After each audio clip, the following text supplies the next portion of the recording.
Hey everyone, it's Chad N0YK. I'm down at my remote station, and today we're going to be doing an unboxing video. The unboxing video is on a used radio I picked up off of a QRZ. So bought this from a gentleman over in New Jersey and made it all the way here to Kansas via UPS. So I'm real interested in seeing how this turned out coming UPS. But basically what I want to do is open the radio. It's a vintage radio. It's an Icom 251A, 2 meter, all mode, 10 watts. I want to open it up. We'll see what it looks like. I'm going to put a power meter to it and just walk you through it if you haven't seen this radio. I'm not like a huge vintage radio fanatic, but this particular radio, and I'm going to go into it in more detail, I have used for my 2 meter beacon since about 2005. So it's a good radio from an exciter perspective. So without further ado, let's go ahead and open this up, and hopefully UPS did not do too much damage to it. The box looks okay, you know, for the most part, coming all the way from New Jersey. So we're going to open it up and see.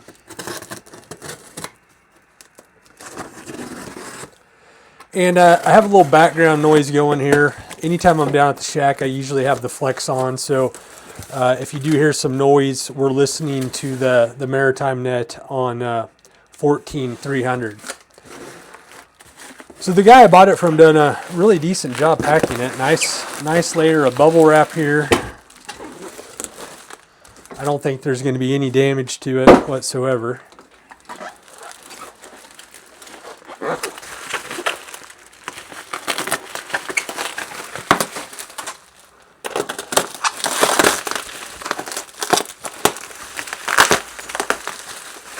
So this radio was manufactured by Icom in the early 80s. So it's literally about as old as I am. I think they manufactured it from early 80s to late 80s, the best I could tell off the internet.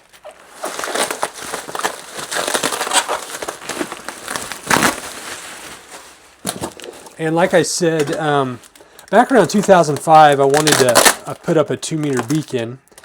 And so I was on eBay, you know, looking for a 2 meter all mode radio, and I ran across an Icom. I bet that's loud.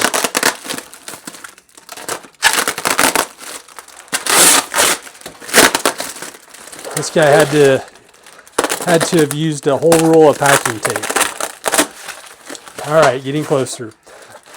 But anyway, I found a Icom 251A on eBay. Oh, there we go. And got it at a good price. The internal power supply didn't work on the one I bought off eBay for my 2 meter beacon, but I didn't really care because you can power it through just a 12 volt power supply. But you know, made the leap, bought this 10 watt all mode, 2 meter all mode off eBay. There's a mod you could do, and I'm going to try to show you it. There's a capacitor on top, or a pot. I think it's actually a pot that you can adjust, and you can take that 10 watts and, you know, lower it down to basically 1 watt. So that's what I did. I have this same radio transmitting 24/7 at my beacon site out south of town, and it's running 1 watt, and it runs into a linear amplifier.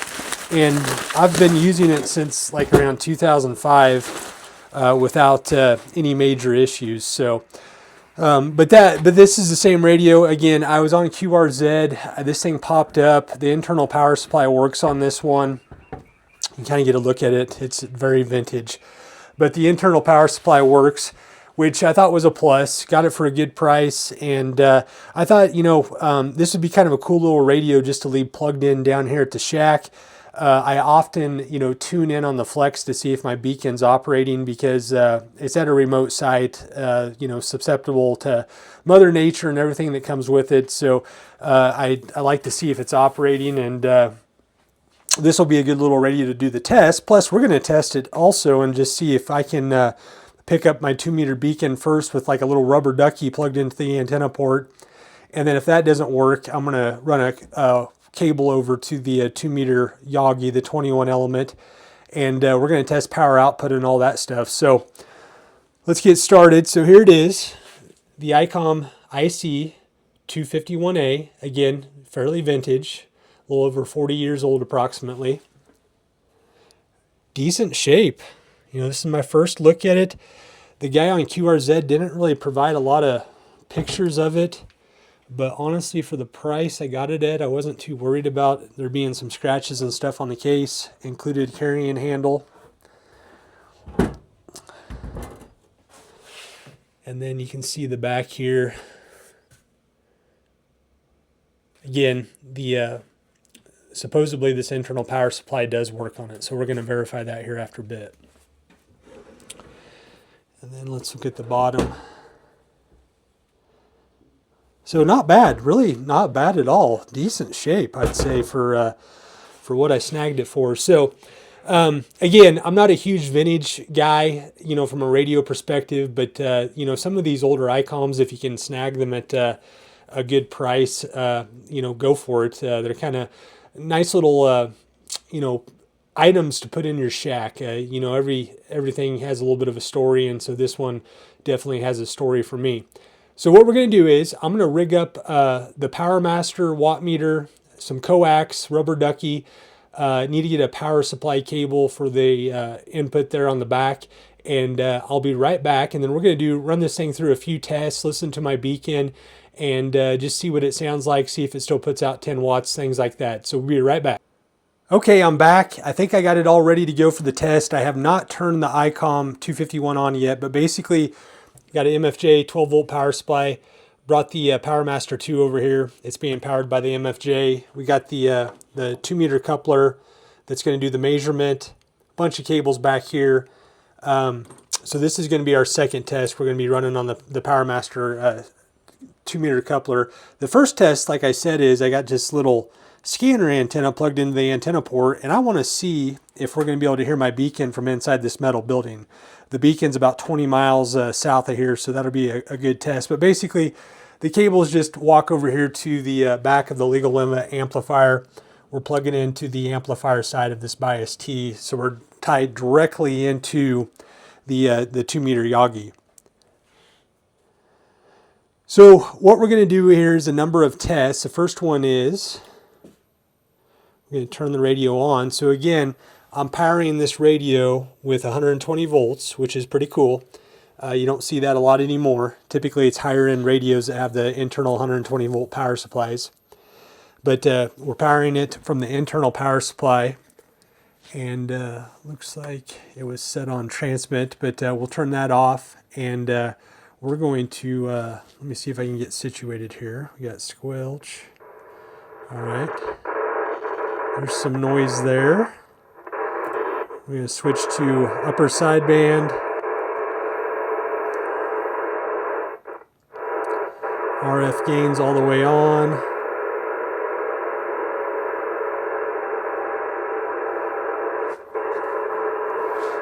Okay, so we're going to make our way. I'm going to turn this down just a little bit. Looks like the pot's a little scratchy, but not terrible. So we're going to head down to my 2-meter beacon. It's 144.288.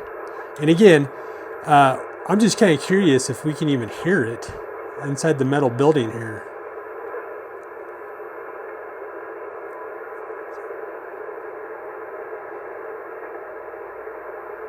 Don't hear it yet. And it's actually on upper sideband, it's actually about 287.4. It zero beats at 288 approximately. So I'm not detecting it yet. Again, that pot's just a little messy there, but not that big a deal. So we're going to extend the antenna.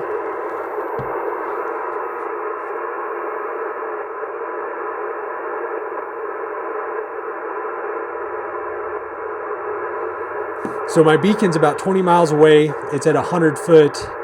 It's transmitting about 30 watts up half-inch hard line to 2 M² hoe loops. So it gets out pretty well. I get reports out, outwards of 400 miles, typically in the summer. but I am not hearing it. Let's just make sure this thing's not off frequency.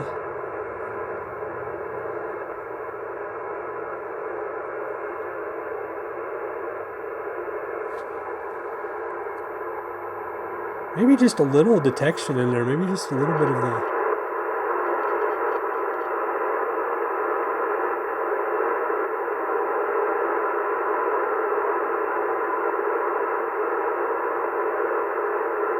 Nope, I don't think I hear it. So that was a good test. I just wanted to try it again. We're inside a metal building. I thought it was going to be probably pretty unlikely, mostly because we're inside a metal building, that we were going to hear the beacon. So what I'm going to do is I'm going to switch out this antenna, and I'll come back, and we're going to be on the 21 element, and I'm pretty sure we're going to hear it at that point. So I'll be right back.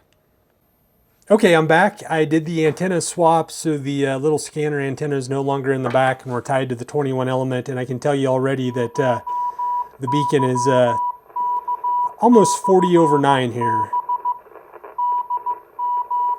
A little scratchy, but again, this radio is pretty old. The pots just need, you know, some twisting to clean them up a little bit.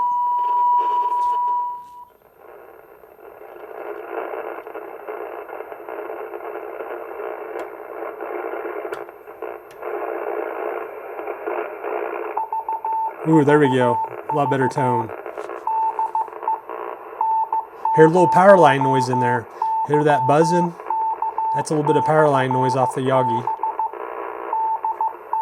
Ooh, sounds good. Nice, clear audio.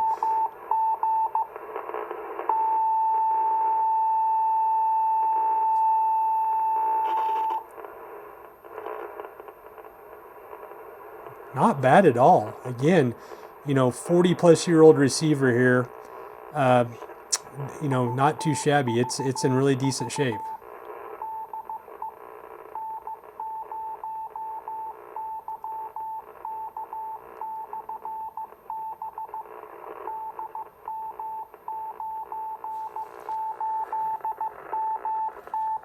Okay, so what we're going to do now is I'm going to go down to the call-in frequency, and we're just going to see if anybody's out there. It's highly unlikely. And we're also going to see if this thing has some power output. So I'm going to turn it all the way up to 10 watts there. Make sure this thing's ready to go. Looks like it is. So we're going to give a quick test call here. November 0, Yankee Kilo. There we go. There's testing 1, 2, 3, 1, 2, 3. November 0, Yankee Kilowatt, N0YK. So we started off good at 12 watts, dropped down to 1 watt. So makes you wonder if we got just across the board, we got some pots that are just old. Testing 1, 2, 3, 1, 2, 3. November 0, Yankee Kilowatt. November 0, Yankee Kilo. N0YK testing 1, 2, 3. Okay. Go to FM here.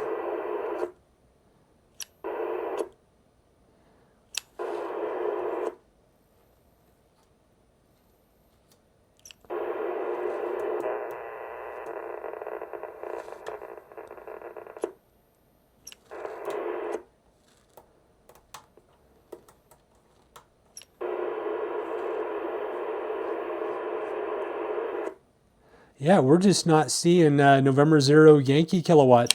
It had you've probably seen it on the watt meter. It spiked up to 12 watts, which is about where we'd expect it to be.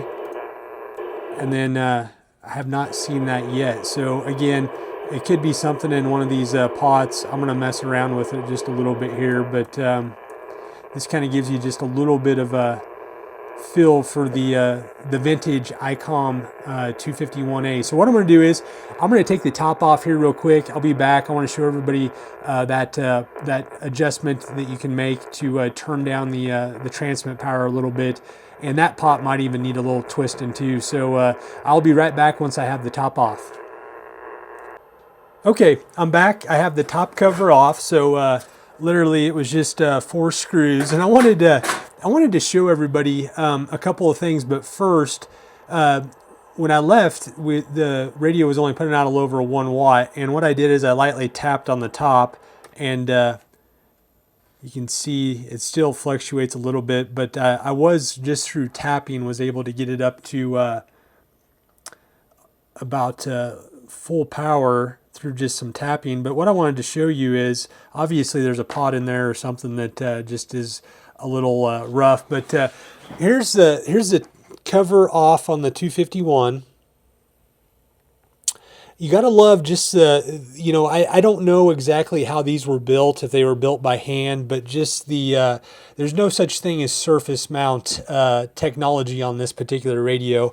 You can see the diodes here, the resistors, capacitors, little transistors, just a work of art here as we look. But the one of the reasons I wanted to take this off is there is this, it's actually a capacitor, but C143, and this is the one that you can fine tune the power output. So say you want to get less than 1 watt, this is the little capacitor you want to adjust with the proper tool, of course, to fine tune the output, which is another cool feature on this radio. So again, this is an unboxing video of the Icom 251A. It's a nice radio. It's old, but it's always neat to kind of try these out and see what you can come up with off the used market. What I'm going to do is I'm going to be doing another unboxing video here shortly. It's a brand new radio. I'm not going to spill the beans on it yet, but it's a brand new radio that I just got. It's another 2-meter radio, but this one's brand new. I'm going to be doing that.